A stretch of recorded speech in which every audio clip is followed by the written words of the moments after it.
Seja muito bem-vindo à 5ª temporada do podcast Questão de Saúde. Muito feliz de estar começando mais uma temporada que vai ser incrível, com temas importantíssimos. Vamos falar aqui de saúde infantil, vamos falar sobre saúde da mulher com mais de 40 anos, vamos falar de doença cardiorrespiratória, de aumento de performance, vamos falar de método anticonceptivo. Então vai ser uma temporada incrível, com temas muito diversificados. Eu acho que vai ser a temporada com tema mais diversificado que a gente já teve até aqui.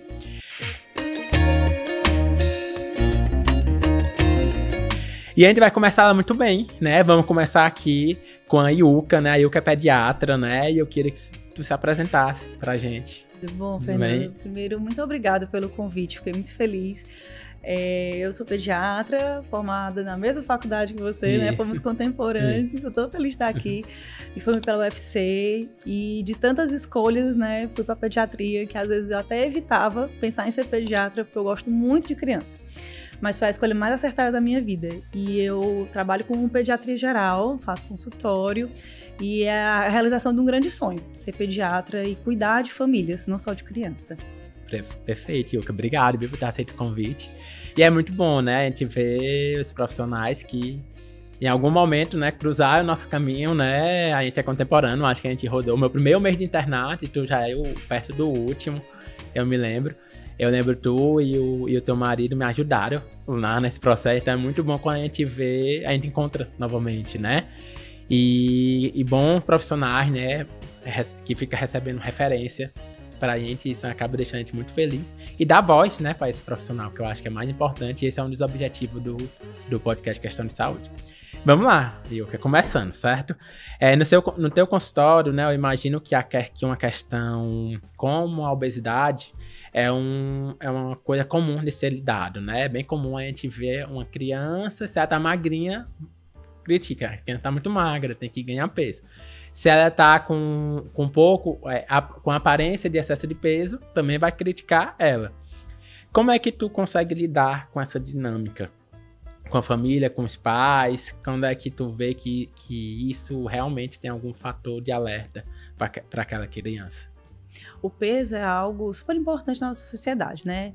E em relação à criança, existe um estigma imenso em cima do peso da criança. A criança só é saudável se for gordinha, né? Então, por mais que hoje em dia que a gente entenda que peso não está mais ligado à saúde, é como se estivesse enraizado em todos nós.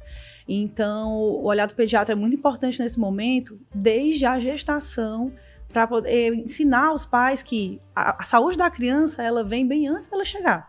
Isso já é algo, assim, determinante na vida da criança, porque ela está dentro da mãe. Então, o que a mãe estiver comendo vai determinar o futuro daquela criança, né? Então, a gente sabe que a ativação genética, né, o perfil alimentar da criança, muitas vezes vai ser determinado antes dela chegar. E durante a infância, né, durante a primeira infância, vão haver marcos muito importantes para o desenvolvimento dessa criança no futuro, né? O tipo de aleitamento, né? Como será a introdução alimentar é uma coisa que parece boba, mas vai determinar o futuro dessa criança.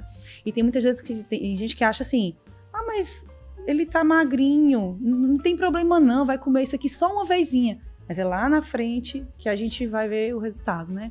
Então é um assunto muito delicado. E às vezes um pouco controverso, porque as pessoas não aceitam, né? Também, assim, é difícil isso quando você fala que tem alguma coisa na rotina da criança que tem que mudar, que tem que prestar atenção no peso e tudo mais. Algumas famílias não conseguem entender muito bem, às vezes tem uma pressão social dos outros familiares, né? Ou até assim, a mãe entende, ou o pai entende sobre o processo de ganho de peso da criança, mas a minha mãe sempre diz que ele tá muito magrinho, doutora. Ela disse que vem para consulta para poder conversar com a senhora, porque essa criança não ganha peso. E eu costumo dizer assim, que a criança ela não é um número na balança. A avaliação de saúde, seja a área que for, né? Ela é uma gama de coisas, então não é só um número que vai determinar saúde para a criança. Então a gente tem que ter muito cuidado nessa parte. E é uma dificuldade, né? No adulto é uma dificuldade, né? E há um estigma disso, até dos profissionais de saúde. Tem uma pesquisa que foi feita com adultos que mostra que 50% dos pacientes, dos médicos, na verdade, se acham que falar de obesidade, oferecer algum tratamento ao paciente, o paciente vai se sentir ofendido com isso. E perguntar isso ao paciente nessa pesquisa e mostrar que só 3% realmente ia se sentir ofendido, lógico, sendo abordado de uma forma humana, né, de uma forma empática, né? Ou seja, então, realmente tem que ser abordado no consultório, né? E eu imagino a dificuldade que deve ser na pediatria, né? Porque isso vai mexer na vida dele, dos pais, não é só da criança. E é um tema que tem que ser feito, né? Eu vi uma pesquisa há pouco tempo, mostrando que um terço das crianças em até 2035 vão ser obesas. Isso é muito paciente, né? Mais de 25% da população brasileira vai ter obesidade até 2035. Que é uma coisa que não é pra gente ver, né? Na verdade, criança, a gente sabe, a gente não imagina ela com obesidade, né? Então, qual estratégia, Ilka, que tu faz para falar com os pais, né, para trazer essa criança, a família, né, para o tratamento? Isso aí é super importante, porque assim, quando a gente está na faculdade, eu lembro muito de quando se falava sobre desnutrição, do kwashiorkor, do marasmo, né? A gente nunca vai ver isso na vida, porque a desnutrição ficou no passado e a gente tem exatamente isso, uma epidemia de obesidade, e a projeção futura é terrível. Realmente os números são assustadores, né? E é fruto da vida, né? Enlouquecedora, ansiogênica que a gente vive e vai repercutindo nas crianças. E como você falou, a família precisa ser abordada. É função nossa, né, do médico, em geral, abordar todos os temas que sejam de preocupação. E imagina no meu caso, se eu não falo para uma família que aquele bebezinho ali dentro do primeiro ano de vida tem algum risco, né? Aí lá na frente a culpa foi de quem? Não foi só da família, não, foi minha também. Todos nós somos responsáveis pelos nossos pacientes, né? E muitas vezes a família não tem dimensão, né? Tem vários atos que eles funcionam assim, de uma maneira... A pessoa acha que tá fazendo certo, mas na verdade não tá, e às vezes nem é uma negligência, né? E a obesidade, ela gera em torno do funcionamento da família. Então é por isso que eu digo assim, eu cuido de famílias, não adianta eu cuidar da criança. Ela não vive sozinha. Ela, mais do que outros pacientes, é dependente dos seus cuidadores. Então, todo o funcionamento da família vai interferir no ganho de peso da criança. É um assunto muito delicado, porque vai mexer justamente isso, com a vida dos pais. É o tipo de vida, é o estilo parental que vai refletir na vida da criança. O supermercado da casa é feito pelos pais, não é feito pela criança. Então, quando eu disser que a criança não está comendo bem, eu estou falando mal dos pais. Né? Então é muito delicado e como você falou, a abordagem ela é fundamental, porque eu não posso parecer agressiva, eu não posso brigar. Eu até costumo dizer muito assim, que médico ele orienta, né? Eu tenho formação para ter um esclarecimento maior sobre um assunto, mas eu não dou ordem a ninguém, minha função é esclarecer. Né? E aí tem que mexer com esse contexto familiar, porque vai mexer com a vida deles também, não só a da criança. Então, a criança não sabe fazer atividade física sozinha, a criança não sabe comer sozinha, e ela precisa aprender tudo isso. Tudo que acontece com o filho, e dói muito a gente ouvir isso, é culpa dos pais. Tudo que acontecer com nossos filhos, de bom ou de ruim, vai ser culpa nossa. Até o que acontecer errado, a gente... Muitas vezes assim, você tenta acertar e pode acabar errando, mas vai ser culpa nossa. Então, a alimentação não seria diferente. O estilo de vida não seria diferente. A prática de exercício, não, tudo isso tem que estar na vida dos pais para passar para a vida da criança. Né? Quando a gente fala de introdução alimentar, a gente bate muito na tecla de comer junto, sentar na mesa, todo mundo junto. Porque não adianta falar, tem que fazer para a criança absorver. As crianças são pequenas esponjas. Tudo que elas veem ao redor, elas aprendem. Você pode falar 1000 vezes para a criança uma coisa, mas se você não fizer, foi mesmo que nada. E é justamente isso, assim, eu tenho um filho, né, o Gabriel, ele tem 2 anos e meio, e ele quer o que eu tô comendo, ele quer o que a mãe dele tá comendo.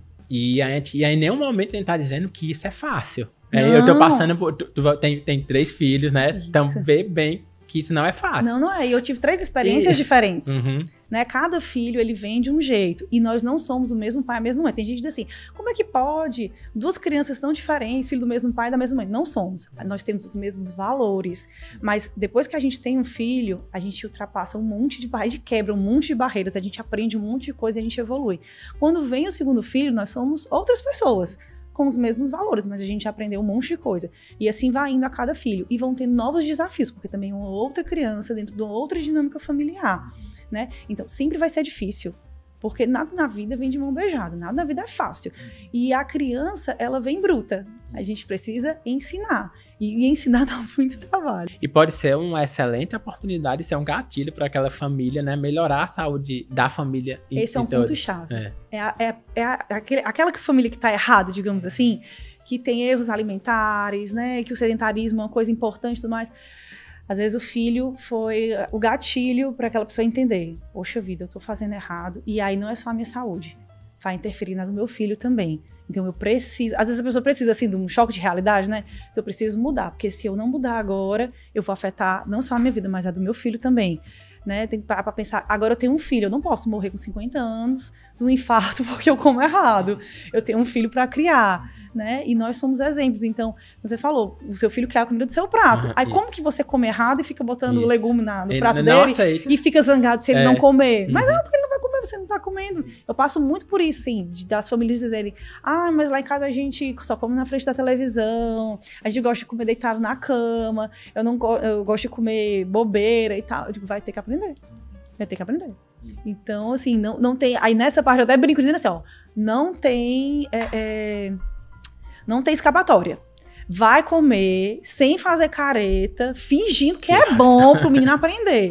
Aí depois costa, mas não quero nem saber, vai ter que comer. Isso. Vai ter que ficar um pouquinho com ele. E a criança não sabe ainda, né? Não sabe o que é que ela gosta, o que é que ela não gosta. Isso então, não der a oportunidade dela provar, vai ser... Tudo é um aprendizado. Isso. Até costumo dizer assim, procure tudo aquilo que a criança não provou na vida, o que você não costuma comer, porque a comida predileta dela pode ser algo que você não coma. Até brinco assim, a minha fruta predileta é ata, né? Algumas pessoas chamam de pinha.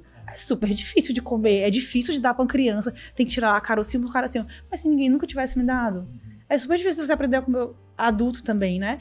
Então, sei lá, a criança gosta de comer jaca. Essa é a fruta predileta dela. É fácil dar jaca? Não é, eu entendo. Mas se a criança nunca experimentar, realmente ela nunca vai descobrir os alimentos que gosta. E nem nunca vai descobrir que gosta de comer de uma maneira saudável, se assim não for apresentado, né? E a gente sabe que os alimentos industrializados são hiperpalatáveis. É muito mais fácil comer algo cheio de açúcar e de sal e tudo mais. Mas já tá, assim, ninguém nem precisa explicar o quanto isso faz mal. Então, a gente precisa ter muito cuidado com a alimentação da criança para que ela aprenda a comer bem e vai chegar a idade dela comer errado. Vai chegar o dia em que ele só quer hambúrguer, pizza, milkshake e tal, mas que isso seja pontual. Que seja no final de semana, que seja na saída, uma coisa com os amigos. Mas, em geral, 60% da alimentação é ok. Ele come fruta, ele come maçã e come chocolate, né? E não acha horrível. Né? Essa é que é a grande questão. E tem que ser um momento especial, né? Que a gente sabe que não é sustentável, né? Da década de 80 para cá, principalmente, houve um aumento considerável dos alimentos ultraprocessados. São, no geral, os alimentos mais baratos, né? Alimentos com a carga calórica enorme, certo? E fácil de comer, né? A criança gosta de comer. E isso facilita né, a vida da família, né? O pai, a criança tá tendo dificuldade de comer, ele pega e pode dar atrativo. Até porque o pai e a mãe comem também aquilo. Quando o pai e a mãe comem, é terrível. Até brinco dizer assim, não dá pra ter em casa aquilo que você não quer que seu filho coma. Então não adianta chegar na consulta e dizer, doutora, esse menino só tá comendo porcaria. Eu até brinco dizendo assim, mas quem que vai no supermercado? Quem que tem conta bancária e cartão de crédito? Não é a criança. Então, se a família come, a criança vai comer. E aí, por isso que a gente precisa se policiar para a criança aprender a comer bem. Porque é muito atrativo, é muito fácil, só abrir um pacote e entregar. Dentro do processo de aprendizado da alimentação, é super importante levar a criança para fazer compras com você. É mais atrativo passar na seção de fruta e legumes ou passar pelos corredores em que todos os pacotes têm um personagem, que todos os biscoitos, os iogurtes, né, tem um bonequinho. Então é lógico que a criança vai querer aquilo, né? Então a gente tem que ter cuidado com o manejo e não ter em casa a comida errada para que ele aprenda a comer certo. E aí a gente precisa ser exemplo. Graças a Deus, teve o mundo industrializado, isso aí ninguém vai conseguir tirar, mas já faz um tempo que as crianças estão sendo, né, vistas com esse outro olhar de que o quanto isso é perigoso, né, essa epidemia de obesidade. E a gente tem mais mercados de comida orgânica, de comida natural e até coisas prontas para facilitar o dia a dia. Hoje em dia você consegue ligar para um iFood, né? Pedir, na verdade, né? Ninguém liga mais. Pedir um iFood de comida saudável para criança, né? De pratinho para bebê, sem sal, sem tempero, sem nada, para facilitar. Porque sempre a desculpa é, não dá tempo de cozinhar, a vida é muito corrida. Eu tenho 3 filhos, eu trabalho fora de casa, eu tenho uma vida enlouquecedora. Mas não é justificativo para meu filho comer errado, porque é mais fácil. Dá trabalho? Dá muito trabalho. Muito trabalho. Mas, como eu disse, sempre vai dar trabalho. Isso. Se você resolveu ter um filho, foi o maior trabalho que você arranjou na vida. É verdade. Então não tem como escapar disso. Foi uma escolha. Tudo que a gente faz na vida são escolhas. E a gente tem que parar para pensar se fez a escolha certa, se vai conseguir dar conta daquilo. Porque outra coisa importante, assim, em torno da obesidade, é o manejo da família, nessa questão das responsabilidades com a criança. A família que é exigente, mas a família também que tem um comprometimento, né, de estar presente na vida da criança. Não adianta só você exigir uma coisa do seu filho, mas você não ser comprometido com ele. E estar lá para fazer junto, né? E aí delegar para as outras pessoas. Mas depois querer, né? E buscar uma rede de apoio, né? Porque realmente é um momento difícil, né? Exatamente. E principalmente deixar na família que a crença da avó, do tio, é deles, né? Os nossos filhos têm que seguir a regra que os pais determinaram. Eu até brinco, assim, porque é super difícil isso, às vezes, né? Das crenças da família, de às vezes até os embates. Eu sempre digo assim, gente, imagina que essas pessoas aprenderam coisas de 20, 30 anos atrás. Como é que a gente tira isso de alguém? A gente não tira. Mas vamos tentar educar de que as coisas mudaram. Né? Imagina que nos anos 80 se dizia para jogar fora o colostro e dar leite ou até leite moça para um bebê. Imagina colocar leite moça na boca de uma criança. Isso é assustador, mas já foi. A realidade normal, né? era normal para algumas pessoas. Aí como é que você diz agora que não para essa pessoa? É muito difícil, ela aprendeu daquele jeito. Mas aí a gente precisa delicadamente educar. O problema, às vezes, da dificuldade de lidar com várias coisas, né? Então, eu digo mais da puericultura, da pediatria, porque você está pegando o ser humano ali de pequenininho para ensinar para o resto da vida. Então, precisa de muito esforço para aquilo dar certo, porque vai ser o resto da vida dele. E aí, precisa ser muito bem feito e vai exigir esforço, né? Mas tem um monte de coisa enraizada que tem que deixar para trás e a gente vai ensinando coisas novas. Pensar que a medicina está sempre em evolução, então a gente está sempre aprendendo, porque todo mundo trabalha, todo mundo tá fora de casa, né? São poucas as mães ou os pais que conseguem ficar o tempo todo em casa, então a gente vai precisar de rede de apoio. Pode ser a avó, pode ser uma tia, pode ser uma babá, e elas precisam fazer o que a gente tá pedindo. Não pode os pais virarem as costas, se quiser eu vou fazer do meu jeito, que ache bom do jeito que tá. Aí é muito difícil, né? Aí é um sentimento de abandono até nosso. Isso, né? Tem que trazer, né? Tem que entender que aquela pessoa, por exemplo, uma avó, viveu um momento totalmente diferente. Então ela realmente, nenhuma avó, no geral, vai fazer mal, né? Ela tá fazendo aquilo porque acha que é o bem. Amor. Isso, é por Só amor. que é porque quando ela aprendeu, eram coisas diferentes. Eu até brinco dizendo assim, quando é consulta pré-natal, as primeiras consultas do bebê, eu digo, tragam a rede de apoio junto. Por favor, não é pra vir só o pai. Tem tipo assim, pode vir mais de uma pessoa pra consulta? Eu digo, todo mundo que for cuidar da criança. Venham, porque quando a gente escuta de outras, às vezes é mais fácil. A mãe chega em casa, olha, a pediatra falou assim, assim, assado. A pessoa, eu digo, traga pra cá, pra gente conversar. Né? Porque quanto mais pessoas envolvidas dentro, né, do processo de aprendizado, em torno dos cuidados da criança, melhor, todo mundo sai ganhando. Né? Perfeito. E uma das dificuldades que também é mais da nossa época, né, vamos dizer assim, é o uso de telas em crianças, né? E já tem alguns estudos mostrando que o uso de tela pode aumentar a obesidade e a retirada da tela também pode diminuir a obesidade. Como é que a gente consegue, qual estratégia a gente consegue para diminuir esse uso de telas em criança e que tu acha que realmente isso pode aumentar a obesidade, como alguns estudos estão mostrando? Pode, e isso é comprovado mesmo. E não é nem só a tela, é a distração.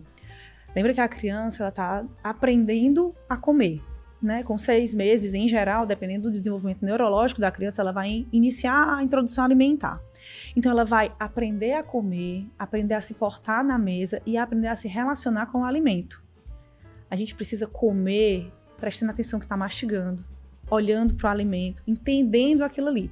Não adianta só jogar tudo para dentro da boca e dizer que está alimentado, porque aí com 30 anos de idade, na vida louca, a gente engole, mas a gente não sentiu o que comeu, a gente não processou. né?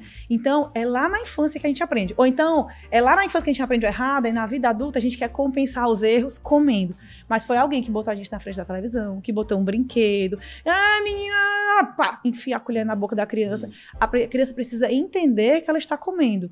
Então, ela precisa pegar no alimento, por 6 meses, ela só toma um líquido. Uma única textura de um único sabor. Seja leite materno ou fórmula infantil, ela só tem um tipo de experiência.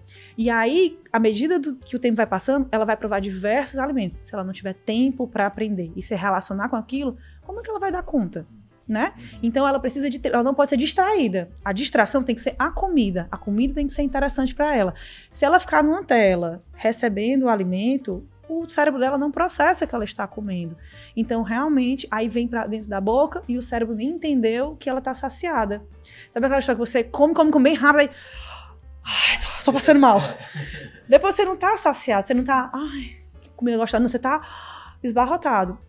A criança, ela nasce sem gula. Não é igual a gente que vai pra uma festa, que come um doce, aí, tá tão gostoso, vou comer só mais um docinho. Não, ela come e a gente tem que aprender os sinais que ela dá de que ela está satisfeita. Então, a criança recusa, ela joga a comida pra trás, ela fecha a boca, ela joga o pratinho pro lado, ela diz, eu não quero mais. Só que aí a gente diz, não, comeu só isso aqui, é muito pouco. Quem que diz que aquilo é muito pouco para aquela criança? Porque ela diz que ela não tá mais querendo, né? Só que isso é um processo de aprendizado. A família vai aprender o quanto a criança aceita, a criança vai se autorregular, e aí ela precisa justamente desse mecanismo de autorregulação, para quando for lá na frente, ela não comer numa velocidade grande, que nem o corpo dela consiga entender que entrou comida ali, né? A criança, ela tem o poder de se automodular, precisa a gente aprender a respeitar isso no meio do caminho. E quando você coloca a tela, a distração e tudo mais, vai tirar ela desse processo de aprendizado. Do processo, né? Isso. Que é um negócio que é um aprendizado pra ela, tá sendo aprendizado pra ela. E é por isso que precisa de tanta paciência, porque ela precisa aprender, ela não vai do dia pra noite comer. Tanto que a gente até espera, às vezes, uma perda de peso, né? Pode ter ali um declínio na curva, porque ela tá aprendendo. Então, ela não vai do dia pra noite comer um pratinho imenso de carne, arroz, feijão, macarrão, legumes, né? Ela vai aprender cada textura, mas se não for dada a ela a oportunidade de fazer isso com calma, o processo vai embora, né? Se aquilo ali foi interrompido com a tela, depois ela não consegue fazer isso de uma maneira diferente, e ela não aprendeu a comer. Aí lá na frente, aí ela nem só virar obesa, ela vai ter um outro monte de problemas, né? Como eu disse, a questão da ansiedade, da comida ser uma fuga, e por aí vai. E tá se tornando bem comum, né? Bem comum a gente chegar no restaurante e a criança lá tá com tela, os pais estão comendo, e a criança tá lá no mundinho dela com a tela, né? Nem aproveitando o momento, né? E assim, a gente sabe que é difícil, não é fácil, entendeu? Nenhum momento, eu com o Gabriel, a gente tenta não dar tela a ele, mas muitas vezes eu fico pensando, será que não é melhor ter esse momento de paz? É tentador, né? Isso da tela, meus filhos não são totalmente zero telas, por exemplo. Mas essa tela na hora da refeição, tem aqui algumas coisas dentro da nossa paternidade, maternidade, que são fundamentais. Cada família vai determinar a sua. Na minha casa, antes de eu ter filho, meu marido chegava no restaurante e via aquilo, e ele ficava perturbado. Ele disse, meu Deus, a criança parece que não tem família. Como você falou, a criança fica ali hipnotizada e ela não participa da refeição, que é um momento... dentro da vida louca da gente, é um momento de conexão com a criança, né? E ela fica ali isolada. Ele dizia, na minha casa, isso não vai existir. Então, meus filhos, a gente assiste filmes, hoje em dia eu tenho um filho maior, a gente joga videogame, tem aquele período para aquilo. Mas na hora da refeição, é proibido, nunca existiu. A gente chega em restaurante, alguém oferece a tela. E isso não era para existir, né? Porque aquele momento não era para ser disso. E não é fácil, de fato, a gente... vai escolher as nossas batalhas. Quando a gente vê uma família ali em paz, eu já ouvi até uma pessoa uma vez falando assim, você não sabe o quanto aquela família ali já lutou durante o dia e agora você tá julgando aquele um minutinho de paz que a mãe deu a tela ali na hora da refeição. Eu nunca julguei maternidade nenhuma. Eu achava muito feio, às vezes, quando eu ouvia alguém dizer assim, depois que eu virei mãe, agora eu entendo isso, isso e aquilo. Eu, graças a Deus, não tenho muita coisa para pagar pela língua, não. Realmente, a gente... sabe, né, onde é que o calo aperta mais ali no sapato e tudo mais. Mas a gente tem que ter muito cuidado com a alimentação, porque a gente vive num mundo em que tá todo mundo caminhando para a obesidade. Ficar parado na frente da tela não é só não aprender a comer. Em vez da criança estar correndo, brincando, a gente já tá todo mundo trancado dentro de casa, todo mundo dentro do apartamento, sem fazer atividade física nem nada, aí a criança tá lá, mais um momento, né, presa na tela. Então isso aí leva a consequências piores e a gente não consegue tirar aos poucos. A tela é só uma coisa progressiva de piora. E aí assim, cada geração vai dizer, né, ai, no meu tempo era assim, a sensação que eu tenho é que vai ficando cada vez pior a tela, né? Que realmente, assim, a gente não consegue acompanhar o que tá ali. Hoje em dia a criança tem livre acesso a muita coisa, se os pais não estiverem regrando e tomando cuidado. Então lá em casa, esse é um ponto que, assim, não me faz inveja. A mãe que tá calma com a criança na mesa ali, controlada. Aquilo ali me deixa um pouco nervosa. Óbvio que vão ter outras coisas, né, que a mamãe faz, ou que eu faço, ou que vocês na casa de vocês, né, e vão ter outras questões. Mas esse da tela com a comida é uma coisa que não tem como discutir.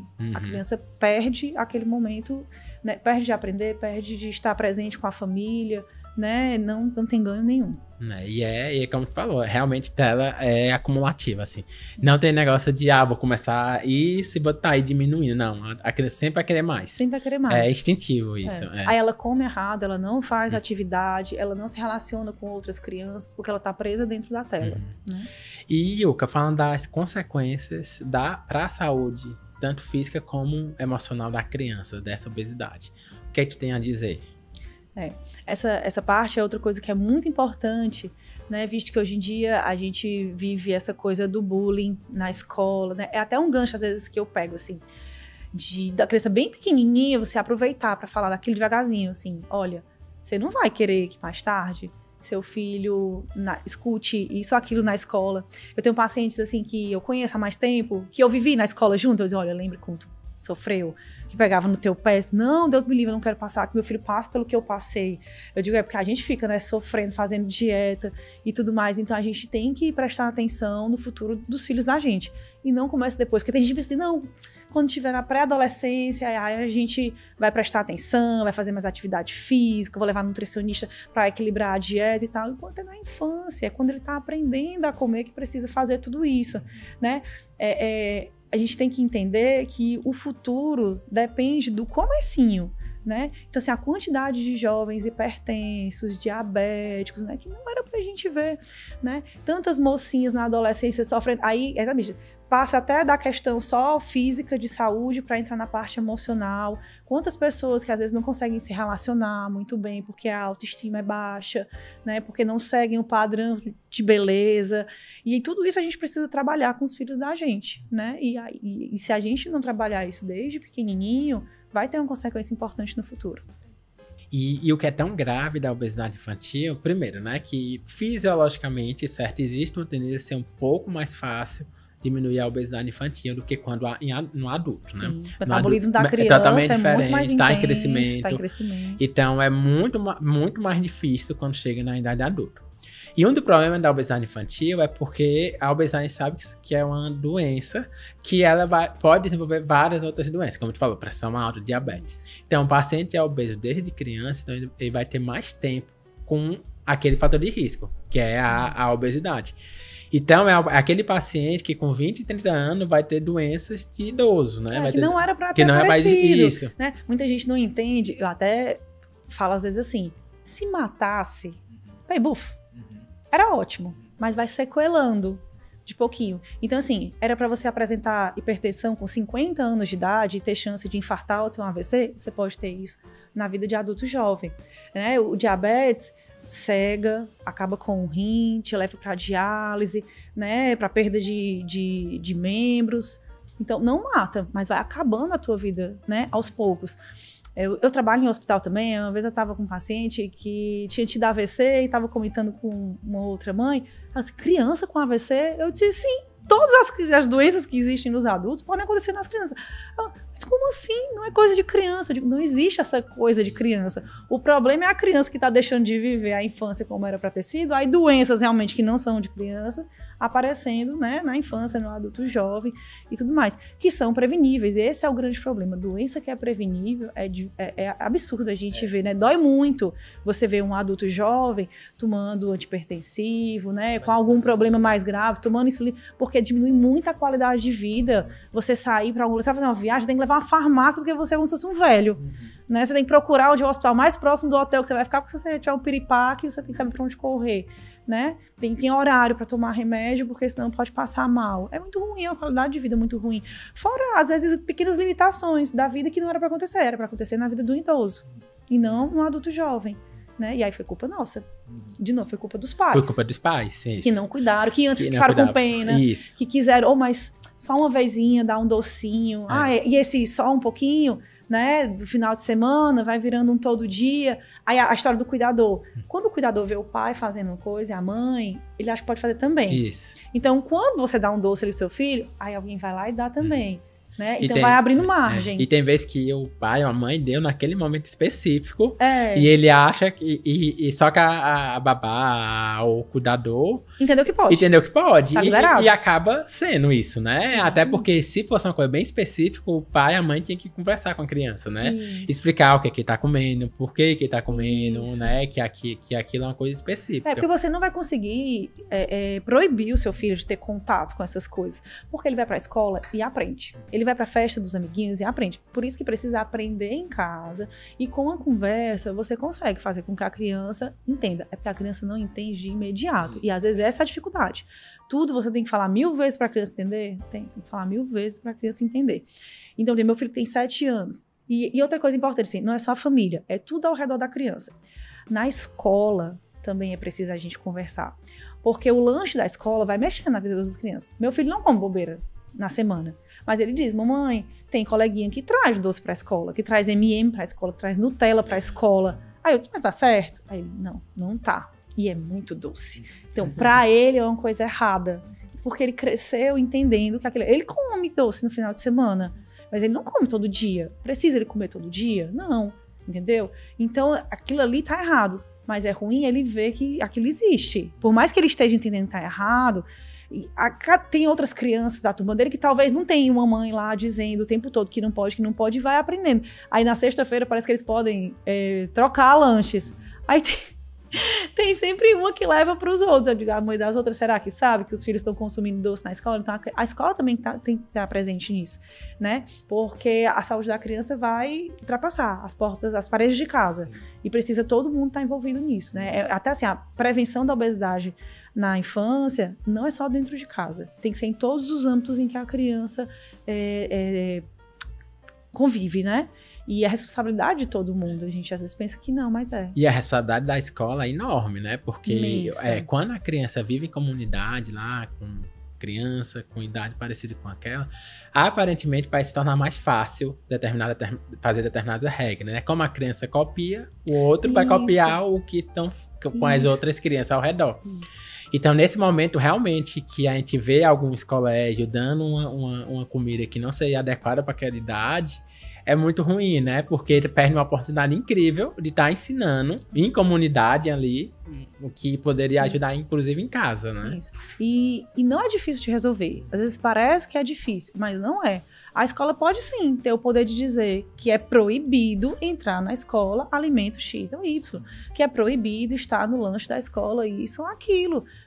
Não vejo dificuldade nisso, né? Mas a gente sabe que nem todo local é assim, que consegue. Mas aí, às vezes, exige um esforço da família para fazer isso. A família deve ir lá e exigir. Olha, a gente tá demais na turma, tá acontecendo alguma coisa e tem que ser conversado. Não é só entregar a criança lá, né? Não, tem que participar. Exatamente. E são em diversos assuntos, não só a comida da criança, né? Ninguém nem pode delegar para a escola, ó, tá aqui o menino, ensina para ele. Aqui é a escola, o local dele aprender. Não, é mútuo o trabalho. E aí, por isso que o trabalho da alimentação também é mútuo, ele também não é só da família, né? A escola sempre pega muito dos pais, dizendo assim, o aprendizado não é só da escola. De fato, você tem que... Meu filho tá no ano da alfabetização, e aí na reunião, no começo do ano, falaram muito isso, assim, vocês têm que sentar com a criança, né, e ajudar, escrever, não fala que tá errado, que ele tem que melhorar e tudo mais. Então, do mesmo jeito, a contrapartida é que a alimentação não é só em casa que pode ser boa, e quando chega na escola tem comida errada. Isso. Tem que ser uma via de mão dupla. Com então, certeza. eles também têm que ajudar nesse processo. Muito bom, Yu, que esse tema, né, é um tema que difícil, né, porque a maternidade é difícil, né, criar um filho é muito difícil, né, então eu acho que é um tema que nunca se esgota, assim, vai ser de vários episódios falando sobre esse tema. Eu já teve um episódio, inclusive, que vale a pena assistir, um episódio com a nutricionista, que é nutricionista infantil, a Samara, foi nutricionista, inclusive, do Gabriel, né, meu filho. Então, a gente vê que precisa de muitos profissionais envolvidos nesse processo, né? Assim, não é importante buscar ajuda. Porque assim, tem gente que acha que a maternidade, paternidade, ela é natural. E não é, a gente precisa aprender. E a gente aprendeu um monte de coisa errada, né? A gente vem com a carga, a gente aprendeu a ser pai e mãe com os nossos exemplos. E tem algumas coisas que estão erradas e a gente precisa aprender. Eu sou prova viva disso. Eu não só estou aqui com um CRM falando que a obesidade faz mal à criança. Eu sou bariátrica.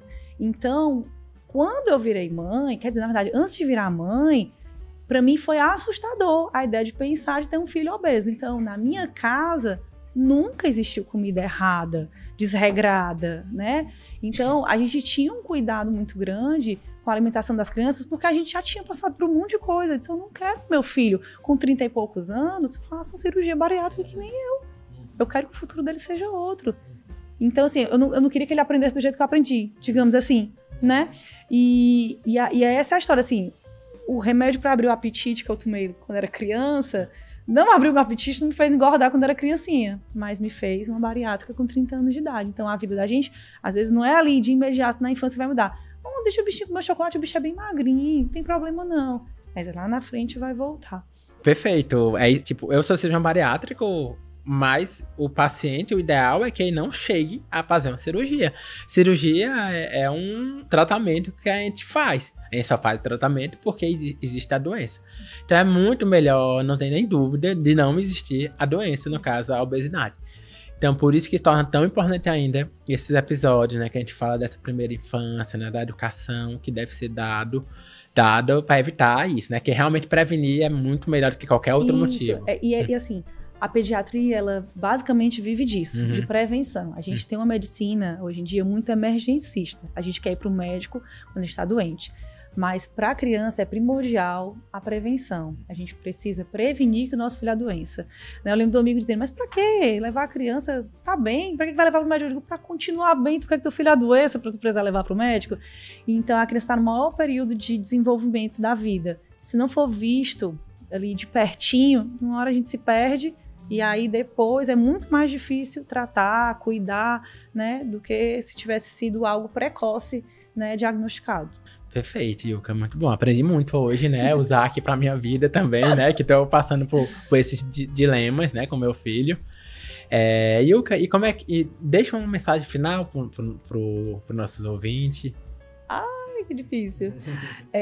A minha mensagem, tanto como pediatra, como mãe, cuidem do futuro do filho de vocês, né? A gente tem o potencial de mudar a vida dos nossos filhos, né? Como você disse várias vezes, é muito difícil, mas eu acho que é o trabalho mais satisfatório da nossa vida, é saber que você conseguiu criar um ser humano digno de uma boa vida, né? Esse ponto da alimentação, como eu disse, lá em casa é um fator muito importante por tudo que a gente viveu. Então eu me orgulho muito, né, do prato de comida dos meus filhos. Eu tenho 3 filhos que cada um come de um jeito diferente. Cada um come uma quantidade de comida diferente, cada um tem uma anatomia diferente, mas todos os 3 eu me orgulho muito de terem uma boa alimentação, porque eu sei que é algo primordial para o futuro da gente. Comer bem, né, transforma a vida da gente. E melhora, e não é só para criança, né? Pode usar a criança como um gatilho para a gente. A nossa vida mudou, a minha e do meu marido mudou, né, quando veio um filho, né, foi exatamente o gatilho, a gente vai mudar daqui pra frente, porque agora não somos mais nós dois, tem alguém que depende de nós, então se a gente não resolver mudar, não faz sentido, né, criar uma criança, a gente precisa mudar, nós precisamos ser melhores para eles. Perfeito, Yuka. E como é que a gente faz para te encontrar nas redes sociais? O meu Instagram é o Yuka Araújo Ped, e eu divido um pouco, né, dessa parte da maternidade. Até brinco dizendo assim que eu não tinha perfil para ter um Instagram e tudo mais, mas dividir essas coisas do dia a dia, né, da vida de pediatra e de mãe é uma troca muito bacana. E aí tô falando sobre criança. E tu atende agora aonde? Eu faço consultório no Medical Genesis. E estou construindo um consultório novo em breve. Novidades. Coisas novas. Me sigam, né? Para descobrir. Me sigam. Perfeito, Vicky, muito obrigado, viu? Realmente foi agradeço. muito importante o episódio, né? Eu acho que tirou muitas dúvidas, como eu disse. Esse aqui é um episódio que tem que ter vários, né? Tem vários desdobramentos, né? Isso, Falar sobre... com certeza. Muito obrigado, viu? Eu que agradeço. Pessoal, aproveitando também para agradecer aos nossos patrocinadores, a ITMF e a Panther, que é uma empresa, né, de industrial de instrumental cirúrgico, né? Os grampeadores, né, que a gente fala na cirurgia. Uma marca desses grampeadores que a gente usa é justamente a Panther que está apoiando o nosso projeto aqui. Agradecer também o apoio, né, o nosso novo apoio, que é a farmácia de manipulação Farmafórmula. E é isso, pessoal. Aproveita para seguir Uma Questão de Saúde no Instagram e me seguir também, Fernando Kennedy PC. E principalmente se inscrever no canal do YouTube, que fica muito mais fácil a divulgação, comentar os episódios. E é isso, pessoal. Até a próxima semana.